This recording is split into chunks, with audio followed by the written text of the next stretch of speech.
Hello viewers, अस्सलाम वालेकुम। आज हम आपके लिए एक नई चीज़ लेकर आए अपने चैनल पे। हम एक कोर्स स्टार्ट कर रहे हैं। जैसा कि आप सब जानते हैं कि स्टेट बैंक ऑफ पाकिस्तान जो है वो इंडक्शन करता है हर साल एक नए बैच की। दो तरीके से वो इंडक्शन करता है। एक तो YPIP का एक प्रोग्राम है ये मैं आपको पूरा अभी बताती हूँ अगली स्लाइड्स में, और एक है एस्पॉट्स। ये दो तरीके होते हैं जिसके ज़रिए आप स्टेट बैंक में जॉब हासिल कर सकते हैं। तो इसके बारे में मैं आपको बताऊंगी ये है क्या और इन दोनों में डिफरेंस क्या है। हर साल इन दोनों के टेस्ट जो होते हैं उसका सिलेबस क्या होता है और आप इसकी प्रिपरेशन कितने अरसे में और कैसे कर सकते हैं। मैंने टाइम रखा है 3 मंथ्स का। अभी जैन फेब और मार्च के मंथ्स हमारे पास हैं। उसके बाद पिछले साल अप्रैल में डेट आई थी इसकी YPIP की। तो एक्सपेक्टेड है कि इस साल भी ये अप्रैल में आ जाए या इससे थोड़ी बहुत ही आगे पीछे होगी, क्योंकि ये एनुअल बेसिस के ऊपर करते हैं इंडक्शन। और एसबॉट्स की जो आई थी पिछली दफ़ा मई में एप्लीकेशंस आई थी, तो इस बार भी एक्सपेक्टेड है कि मई में आ जाए। ठीक है, तो आगे चलते हैं, आपको इससे थोड़ा फेमिलराइज कराते हैं। YPIP क्या है? YPIP की फुल फॉर्म होती है यंग प्रोफेशनल्स इंडक्शन प्रोग्राम। ये एक ऐसा प्रोग्राम है जिसमें SBP BSc जो है, ये इसका पूरा फुल फॉर्म ये है कि state bank of Pakistan banking service corporation.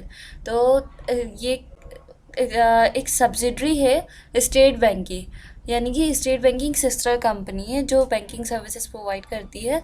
और ये अपॉर्चुनिटी प्रोवाइड करती है पाकिस्तानी जो जो एलिजिबिलिटी क्राइटेरिया के पूरे पूरे उतर रहे हो उनको ये अपॉर्चुनिटी प्रोवाइड करती है कि वो एज ए OG2 ऑफिसर यानी ऑफिसर ग्रेड 2 के तौर पे SBP BSc को ज्वाइन करें और अपनी सर्विसेज दें।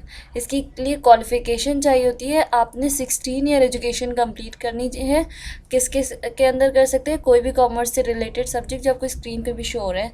बिजनेस एडमिनिस्ट्रेशन हो गया, पब्लिक एडमिनिस्ट्रेशन हो गया, इकोनॉमिक्स हो गया, कॉमर्स हो गया, फाइनेंस हो गया, accounting, information system and technology, mathematics, human resource, agriculture. यहाँ पर वेरियस फील्ड्स है जिसमें आप अपनी 16 ईयर एजुकेशन कंप्लीट करें और एलिजिबल हो जाएं। अच्छा, इसके बाद मार्क्स कितने होने चाहिए इस डिग्री में? आपके 60% मार्क्स होने चाहिए। या फिर अगर कहीं पर GPA सिस्टम चलता है, जैसे मैंने इकोनॉमिक्स के अंदर BS किया NED से, तो वहाँ पर GPA सिस्टम चलता था।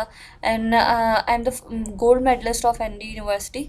तो मैं अपने आप को एलिजिबल यहाँ पर कंसिडर कर सकती हूँ, क्योंकि यहाँ पर तो 2.5 GPA जो है वो मिनिमम रिक्वायरमेंट है।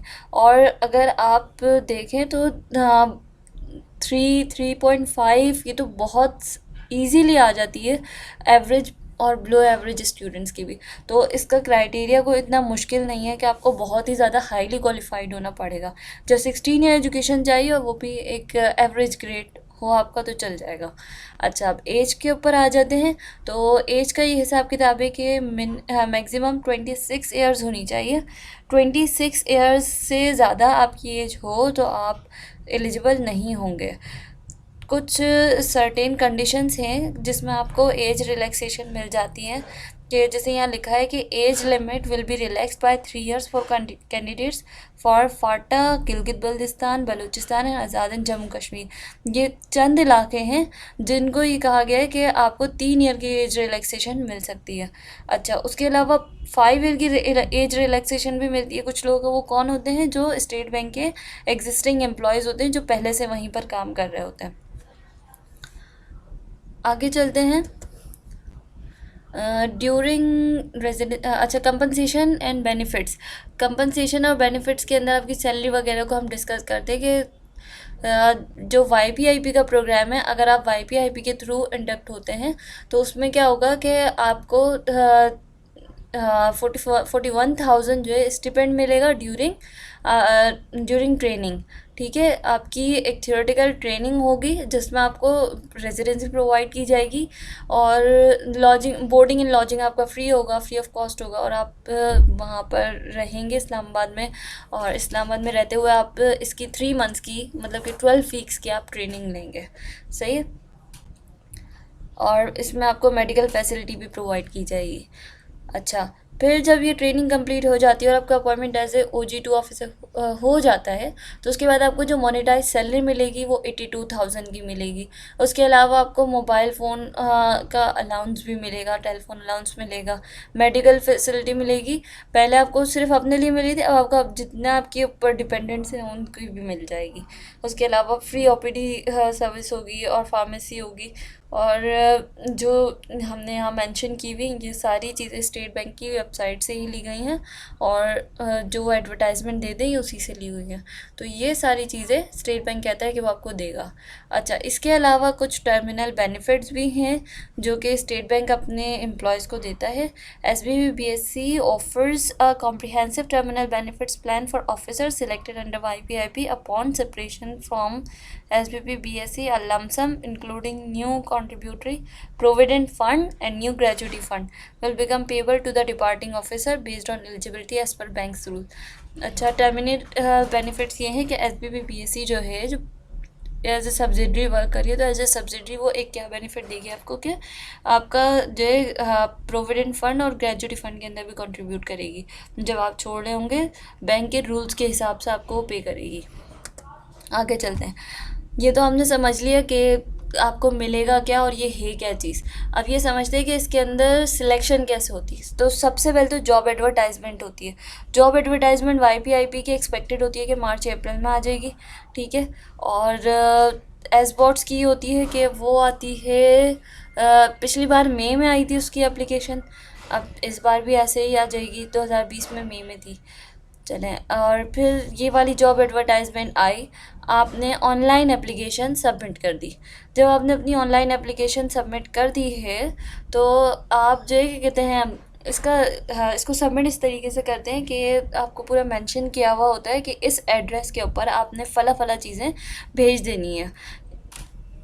आई चंद्रिका रोड पे जो है स्टेट बैंक है वहाँ पर आपने भेजनी होती है। उस पर प्रॉपर एड्रेस एडवर्टाइजमेंट में मेंशन होता है। मैं आपको इन द लास्ट मैं आपको दिखा भी दूंगी कि किस तरह से मेंशन होता है। अच्छा, फिर उसके बाद होगा आपका एक रिटन टेस्ट। रिटन टेस्ट कौन लेगा? NTS, national testing services, NTS की तरफ से टेस्ट होगा। उस टेस्ट की बेसिस पे आपकी जो है ये स्क्रीनिंग और शॉर्ट लिस्टिंग हो जाएगी। जब आप टेस्ट की बेसिस पर शॉर्ट लिस्ट हो जाते हैं, आप पास कर जाते हैं, शॉर्ट लिस्ट होने के लिए आपको जो है ना जो टेस्ट के पोर्शंस होते हैं, डिफरेंट पोर्शंस होते हैं, वो सब जो है पोर्शंस भी पास करने होते हैं और एग्रीगेट भी अच्छा बनाना होता है। कभी एग्रीगेट 60 to 70 भी रहा है, नहीं सॉरी 70 to 80 भी रहा है, कभी 85 भी रहा है, लेकिन 70 से हमेशा अबव ही रहा है। ये डिपेंड करता है, ईयर टू ईयर चेंज हो जाता है। अच्छा, अब आपने अच्छे मार्क्स ले लिए, आप शॉर्ट लिस्ट हो गए, तो फिर आपका होगा एक पैनल इंटरव्यू। फिर आपका इंटरव्यू भी हो गया, आपने इंटरव्यू भी क्लियर कर लिया, तो फिर आपको कहाँ भेजा जाएगा? आपको ट्रेनिंग के लिए भेजा जाएगा, निबाफ। सही है। निबाफ जो है एक ऐसा इदारा है जो बैंकिंग की ट्रेनिंग दे देता है। सही है। अब वहाँ से आपने ट्रेनिंग ले ली। ट्रेनिंग लेने के बाद आपका होगा एक मेडिकल और साइकोलॉजिकल एग्जामिनेशन जो होती है, जो हर गवर्नमेंट की जॉब में होती है जैसे वैसे यहाँ पर भी होगी। फिर आप जब जो आपको ट्रेनिंग ऑफ़र की गई थी उस ट्रेनिंग का आगाज़ हो जाएगा। आप 12 हफ्तों की यानी कि 3 महीनों की ट्रेनिंग अपनी लेंगे इस्लामाबाद में, निबाफ में, ठीक है। फिर उसके बाद आपका अपॉइंटमेंट हो जाएगा एज ए ऑफिसर ग्रेड 2।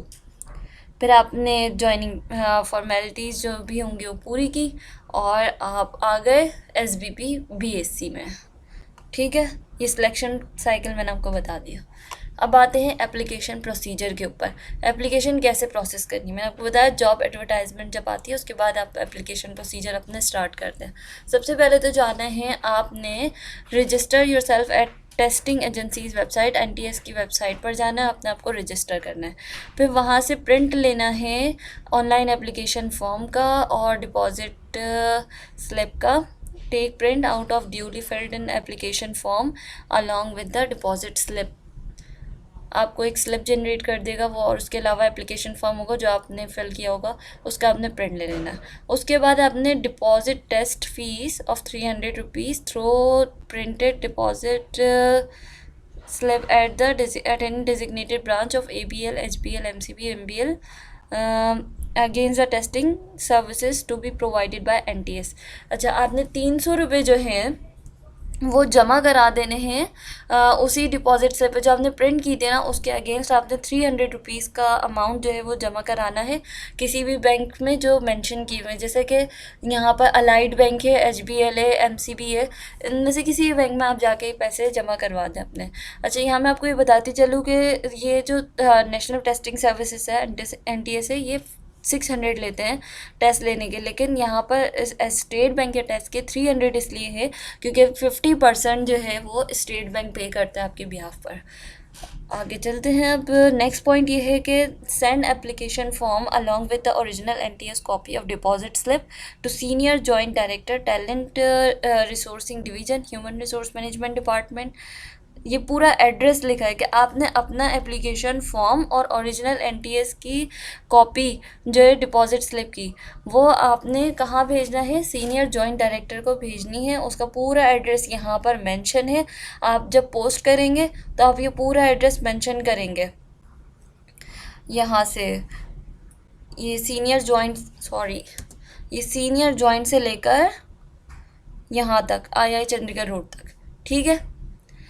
ये देखें 2019 का मैंने एडवर्टाइजमेंट कॉपी किया था, तो उसकी डेट भी आ रही है। मैंने आपके लिए यहाँ पर इसलिए लगाया ताकि आपको आइडिया रहे कि क्या डेट आई थी 2019 में, ऐसे ही 2020 में भी आई थी, ठीक है।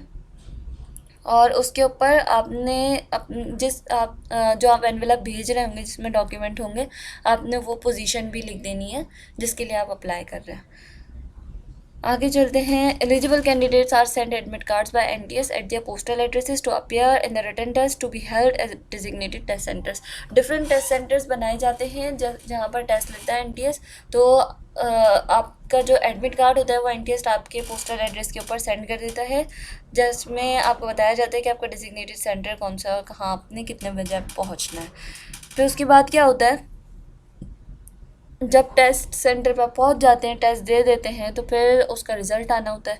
रिज़ल्ट जो आता है वो SBB BSc और NTS जो है वो अपलोड कर देते हैं अपनी रेस्पेक्टिव वेबसाइट्स के ऊपर। मतलब SBB BSc भी अपनी वेबसाइट पे डाल देता है और NTS भी डाल देता है।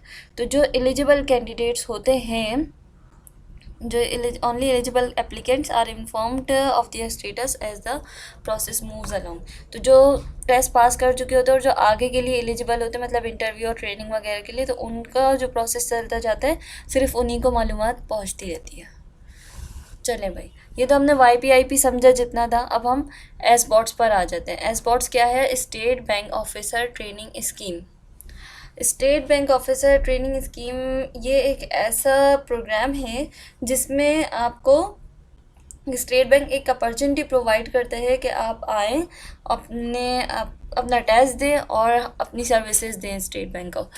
अच्छा, ये YPIP से थोड़ा डिफरेंट है कुछ चीज़ों में, बाकी में सेम है। इसमें यह है कि YPIP जो है वो 15 सिटीज़ हैं पाकिस्तान के जिसमें उसकी ब्रांचेस है और किसी ब्रांचेस में आप मतलब हो सकता है आपका। और ये जो SBOTS हैं ये बिल्कुल सिर्फ़ और सिर्फ कराची में ही बेस करती है इसकी जॉब। आप कराची में ही करते हैं इसकी जॉब, जो है किसी और सिटी में नहीं होती। और उसके अंदर आपको असिस्टेंट डायरेक्टर नहीं कहा जाता, वो आप सिर्फ एक प्रोग्राम है जिसमें आप SPP में इंडक्ट हो रहे हैं, इसके अंदर आप असिस्टेंट डायरेक्टर होते हैं। और वो एक होली सब्सिडरी है स्टेट बैंक की, ये स्टेट बैंक खुद है, सब्सिडरी नहीं है, ठीक है। आगे चलते हैं हम। Qualification, age, application and testing procedure, ये सारे के सारे बिल्कुल वैसे ही हैं जैसे मैंने आपको YPIP में बताया अभी पहले, ठीक है।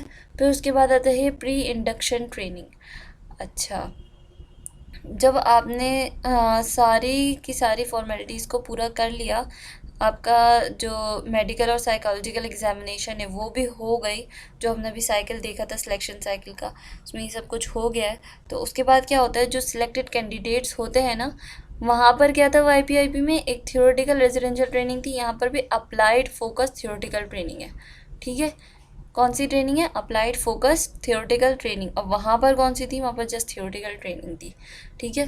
तो अब ये दो अलग टाइप की ट्रेनिंग्स हो गई, मगर देगा निवाफ, सही है, national institute of banking and finance.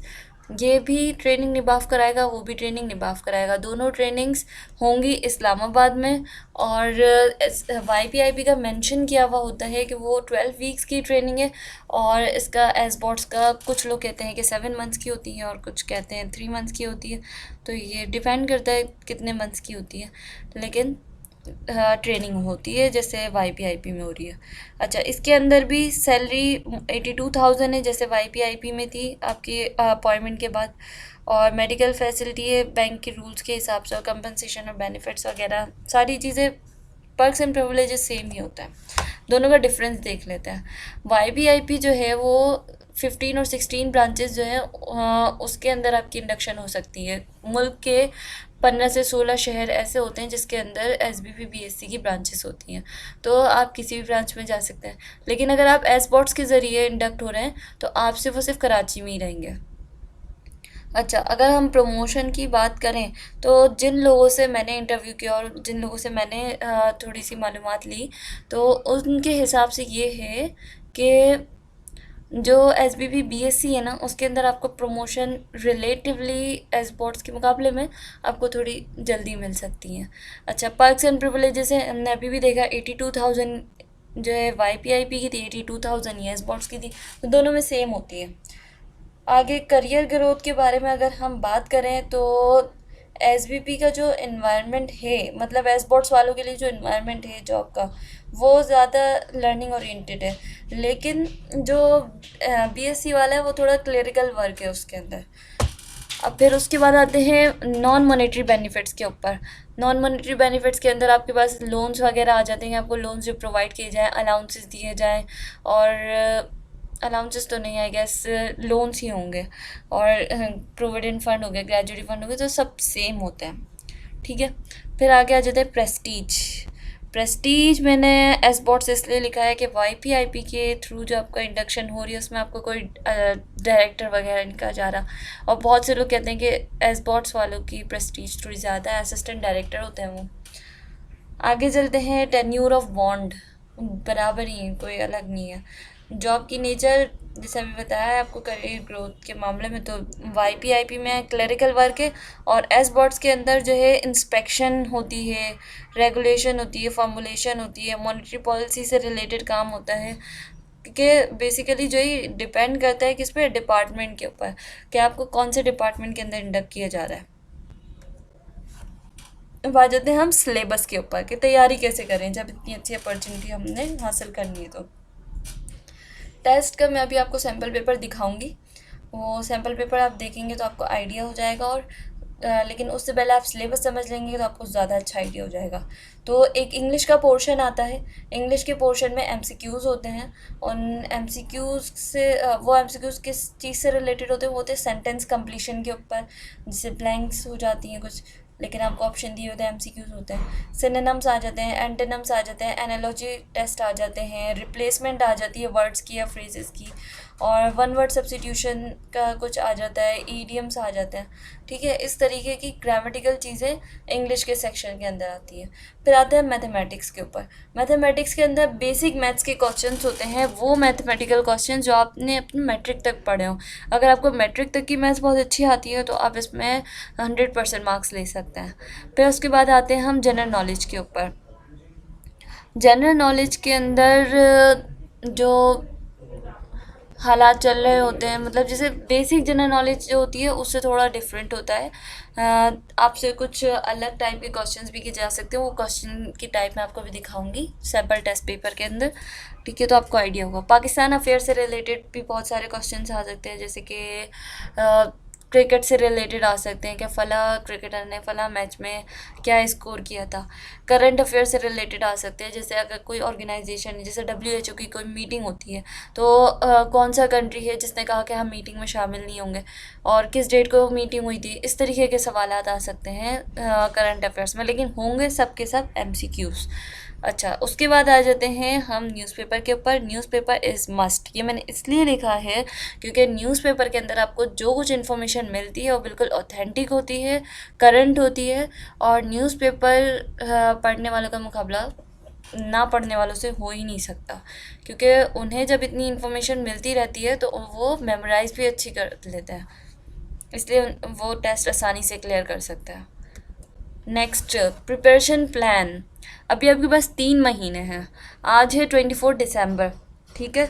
अगर आप 24 दिसंबर से डिसाइड करना शुरू करें कि मैंने कैसे प्रिपरेशन शुरू करनी है, तो अगर आप कल से सोचें कि भाई मैंने सुबह उठ के 3 घंटे न्यूज़पेपर को देने, उसके अंदर से सारी इन्फॉर्मेशन कलेक्ट करके मैंने एक रजिस्टर के अंदर नोट करनी है, और उसके बाद मैंने करंट अफेयर्स के MCQs याद करने, 20 आज याद कर लेते हैं। फिर उसके बाद पाकिस्तान अफेयर्स के 20 MCQs याद कर लेते हैं, फिर सिनोनिम्स याद कर लेते हैं 20। तो अब आप डेफिनेटली जब कल शुरू करेंगे तो आपको बहुत ज़्यादा हेक्टिक लगेगा ये सब कुछ। एक ही दिन में आपने सब कुछ प्लान किया, वो सब एक ही साथ कर ले तो इतना आसान नहीं होता है।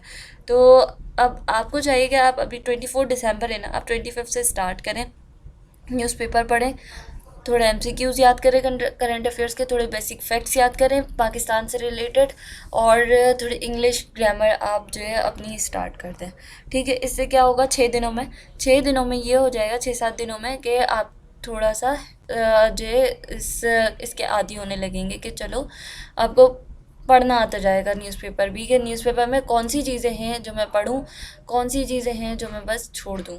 क्योंकि हम जब रीडिंग कर रहे होते हैं ना, तो एक तो रीडिंग ये होती है कि आपने स्किमिंग की, यानी कि ऊपर ऊपर से आपने पढ़ा, हेडलाइंस पढ़ी और आप समझ गए कि इसके अंदर ये बात होगी और ये मेरे लिए यूज़फुल है या नहीं है। तो आप जब 7 दिन तक न्यूज़पेपर पढ़ेंगे तो आपको आइडिया होगा कि कौन सी वाली मैं न्यूज़ देखूंगा तो मेरे लिए ये यूज़फुल होगी, और मैं इसको पूरा का पूरा थॉरोली पढूं, एक एक पॉइंट देखूं, और कौन सी मैं छोड़ दूं। तो इसलिए आप प्रिपरेशन जो है 25 से लेकर 31 दिसंबर तक की ऐसी करें कि हल्का हल्का चलें और सारी चीज़ें करें। मतलब करंट अफेयर्स को भी देखें, न्यूज़पेपर को भी देखें, पाकिस्तान अफेयर्स को भी देखें, और उसके अलावा ग्रामर भी देखें, यानी कि इंग्लिश भी देखें। मैथ्स भले छोड़ दें, मैथ बहुत इजी होता है, जनरल एबिलिटी के कुछ क्वेश्चंस आ जाते हैं तो वो भी इजी होते हैं, वो इतने डिफ़िकल्ट नहीं होते हैं, ठीक है। तो अब मैंने ये रखा है कि मैं फर्स्ट मंथ जो है जनवरी का, उसके अंदर में जितने फैक्ट्स एंड फिगर्स है पाकिस्तान से रिलेटेड वो सारे मेमोराइज़ करूँगी। फिर उसके बाद में सेकंड मंथ जब मेरा शुरू होगा फ़ेब का, तो उसके अंदर मैं अपनी वोकैबुलरी स्ट्रॉन्ग करूँगी, जो कि मेरी न्यूज़पेपर से ऑलरेडी हो रही होगी। तो इसको जब मैं और ज़्यादा टाइम दूँगी अपनी ग्रामर को, कि ज़्यादा से ज़्यादा क्वेश्चंस मैं सॉल्व कर लूँ। जितने ज़्यादा होंगे, 1000-1500 जितने क्वेश्चंस होंगे उतने अच्छे होंगे, ताकि जब मेरे पास कोई क्वेश्चन आए पेपर में तो मैं उसको कर सकूं, क्योंकि हमारे पास टाइम लिमिटेड होता है, 120 मिनट्स का टाइम होता है। अच्छा, उसके बाद आ जाते हैं हम किसके ऊपर, कि थर्ड मंथ में हम क्या करेंगे। थर्ड मंथ में हम ये करेंगे, जो हमने इतना याद किया हो, जो मेमोराइज़ किया होगा, सब कुछ रट्टा लगाया होगा, उन सबको हम रिवाइज़ करते रहेंगे। दूसरा, हम मैथ की क्वेश्चंस की प्रैक्टिस करेंगे, ताकि हमारा मैथ्स भी स्ट्रांग हो जाए, जो हम थोड़ी चीज़ें भूले में वो याद आ जाए। और तीसरा, जो कुछ हमने न्यूज़पेपर की से फैक्ट्स एंड फिगर्स निकाल कर रखे होंगे, उन्हें हम दोबारा अपनी नज़रों से घुमाएंगे, ताकि हमें वो याद आ जाए कि हमने क्या क्या पढ़ा था, ठीक है। तो अब आ जाते हैं टेस्ट सैम्पल टेस्ट पेपर की तरफ, ठीक है।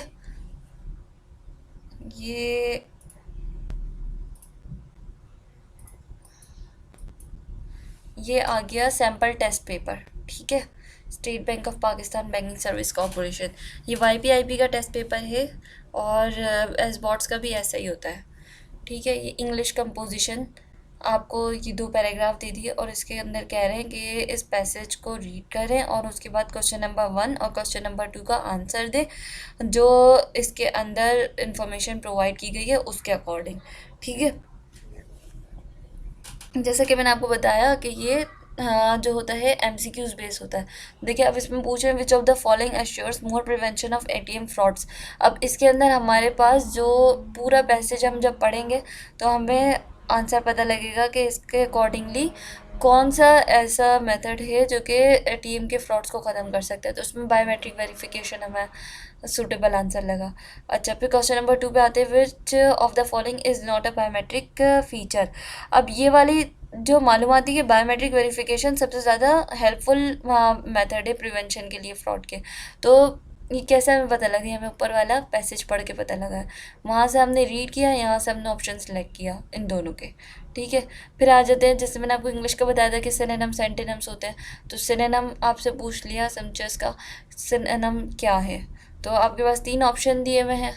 आपने अगर वोकेबलरी अपनी स्ट्रॉन्ग कर रखी होगी, सिनोनिम्स आपने ज़्यादा से ज़्यादा याद किए होंगे, मीनिंग्स आपको पता होंगी वर्ड्स की, तो ये आपका बहुत आसानी के साथ आ जाएगा। अब इसके बाद बोल रहे हैं अगले क्वेश्चन में, read the following paragraph and identify the main idea and theme. ये ग्रामर से रिलेटेड तो नहीं है, लेकिन ये ऐसा ही है जैसे हमें कोई प्रेसी बनाने के लिए दी जाती है, तो प्रेसी का एक काम ये भी होता है कि आपने टाइटल लिखना होता है। तो एक तरह से आप इसको टाइटल समझ लीजिए कि इसके ऊपर कौन सा टाइटल सबसे ज़्यादा सूट करेगा। तो ये आपको जब आप न्यूज़पेपर पढ़ते रहेंगे ना, तो उसके अंदर आपके पास लंबे लंबे आर्टिकल्स आते हैं। अब उस लंबे से आर्टिकल का एक छोटा सा टाइटल क्या होता है आप देखते हैं। तो जब ये चीज़ें 3 महीने तक आपकी नज़रों से गुजरती रहेंगी, तो आपको समझ में आने लगेगा कि किस तरीके की बात का कैसा टाइटल रखा जाए, तो उससे आपको ये करना आ जाएगा। फिर आ जाते हैं, carefully read the following sentence and answer questions. अच्छा, ये वाला आपने स्टेटमेंट्स रीड करने, उसके बाद बोल रहे हैं what should be the correct order of the above sentences in order to form a paragraph. Paragraph writing जो आपने अपने स्कूल्स में सीखी होगी, कॉलेजेस में सीखी होगी, यूनिवर्सिटीज़ में सीखी होगी, तो उसी से रिलेटेड ये मतलब आप इस पैराग्राफ को किस तरीके से ऑर्डर में लेकर आएंगे। यानी पैराग्राफ का स्ट्रक्चर क्या होता है। पैराग्राफ का स्ट्रक्चर यही होता है ना कि पहले एक स्टेटमेंट आता है जो कि मेन आइडिया होता है, जैसे थीसिस स्टेटमेंट होता है ना, ऐसे ही एक टॉपिक सेंटेंस। थीसिस स्टेटमेंट पूरे आर्टिकल का होता है, पूरे पेपर का होता है ना, तो पैराग्राफ का जो थीसिस स्टेटमेंट जिसे कहेंगे उसको बोलते हैं टॉपिक सेंटेंस। जब से मेन स्टेटमेंट होगा ना, उसको सबसे ऊपर रखेंगे, फिर उसके अंदर जो बातें आ रही होंगी उसकी सपोर्टिंग डिटेल्स होंगी ना, वो उसके नीचे आती जाएंगी वन बाय वन। तो इस तरीके से पैराग्राफ को ऑर्डर किया जाता है। अब उसमें आपके पास ऑप्शन है, आप सिलेक्ट कर सकते हैं। ठीक है, फिर आ जाते हैं ईडियम्स के ऊपर। आपको एक ईडियम दिया हुआ है, to be an earnest nest. अब उसके बाद आप इसमें से देखें कि कौन से वाले मीनिंग्स ऐसे हैं जो इसके साथ बहुत ज़्यादा सूटेबल है, फिर आप वो सिलेक्ट कर लें। एंटोनिम्स आ गए, ठीक है, मीनिंग्स आ गई, ठीक है। उसके बाद आगे correct, select the correct words from the given options to complete the sentence. One word substitution मैंने आपको बताया था, सेंटेंस कंप्लीशन मैंने आपको बताया, उससे रिलेटेड आ गया। ये एनालॉजी आ गई। एनालॉजी के बाद अब आपके पास आ जाता है analytical skills and general intelligence. ये क्या है, मैथ्स का पोर्शन है। ये बहुत सिंपल है, इवेल्युएट करना है 15% ऑफ 80% ऑफ 90। इसमें कुछ भी मुश्किल नहीं है। ऑफ का मतलब होता है मल्टीप्लाई, 15% इंटू 80% इंटू 90%। आपने तीनों को मल्टीप्लाई किया, आपके पास आंसर आ गया। यहाँ पर सेकंड क्वेश्चन आपको बोल रहे हैं, average of 5 numbers is 80, if 1 is removed the average becomes 50, find the removed number. Simple, ये बेसिक अर्थमेटिक प्रॉब्लम्स है। एवरेज का एवरेज के प्रॉब्लम्स जो होते हैं उसका क्वेश्चन हो गया, ठीक है। The sum of 2 number is 75 and the ratio is 3:2, find the numbers. ये सब वो हैं जो मैट्रिक से पहले पहले तक की कहानियाँ होती है। कुछ भी ऐसा नहीं है जो आपको बिल्कुल न्यू लगे, ठीक है। अब आ जाते हैं Pakistan economy, general knowledge and current affairs. ये वाली चीज़ें आपको याद करनी पड़ेंगी। ये कोई कॉमन सेंस इसके अंदर नहीं चलता है, इसके अंदर सिर्फ और सिर्फ आपकी याददाश्त चलती है कि आपको ये सब कुछ याद होना चाहिए, ठीक है।